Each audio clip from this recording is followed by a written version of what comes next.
आता आपल्या आवडत्या मालिकेचे संपूर्ण भाग मालिका प्रसारित झाल्यानंतर लगेचच पाहू शकता फक्त सन नेक्स्ट वर. भारतातील प्रेक्षकांसाठी मोफत सेवा. आपण करायचं आहे लग्न एकदम दणक्यात झालं पाहिजे काय? मला सगळ्यात जास्त आनंद कशाचा आहे माहिती? कशाचा? आपली गौरी आता इथून कुठेच जाणार नाही. तिचं सासरही हेच आणि माहेरही हेच याचं. बरोबर आहे.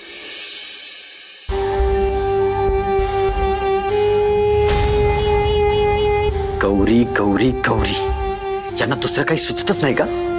ही रेवती आंटी पण अजून कशी गप्प आहे काय माहिती? काय करते काही?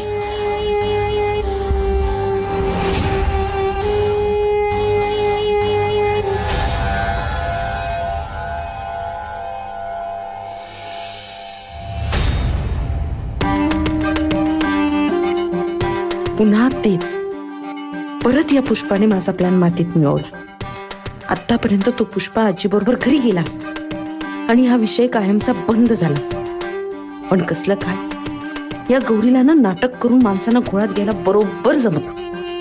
आधी घरातल्यांना नाटक करून घोळात घ्यायची, आता बाहेरच्यांना पण.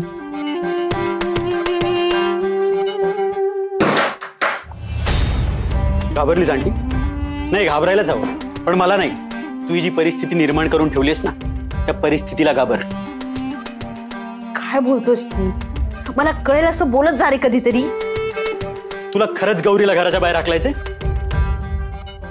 नाही? ती घरात राहावी म्हणून जास्त प्रयत्न करताना दिसतेस तू मला. काय बोलतोस तू? मी काय प्रयत्न केले? काय गरज होती गौरीच्या लग्नाचा विषय काढायची? पायावर धोंडा मारून घेतलायस. आधी फक्त मेड होती, आता मेंबर होणार आहे ती या घरातली. आणि आपल्या घरातल्यांना तर डोकंच नाहीये. लेक काय सुन काय. माझे आई बाबा बसलेत खाली स्वप्न रंगवत गौरीच्या लग्नाचं. का डोक्यावर चढवलं हिला? कळतच नाहीये मला. यापूर्वी काही ह्या घरात मेड नव्हती. आंटी, जर आपण आत्ताच काही नाही केलं ना, फार अवघड होईल. रुद्रच्या, माझ्या आणि रोहितच्या प्रॉपर्टीमध्ये 4था हिस्सा असेल तिचा. आधी बाबांनी शेअर दिलाच होता. आता पुष्पाशीच लग्न करते म्हटल्यावर या बंगल्या शेजारीच ह्यापेक्षाही मोठा बंगला बांधून देतील. आणि एकदा का गौरीच्या हातात या बंगल्याच्या चाव्या आला ना, ती सर्वात आधी तुला हाकलेली तू. मग तू हे घर, ही प्रॉपर्टी विसर आता कायमची.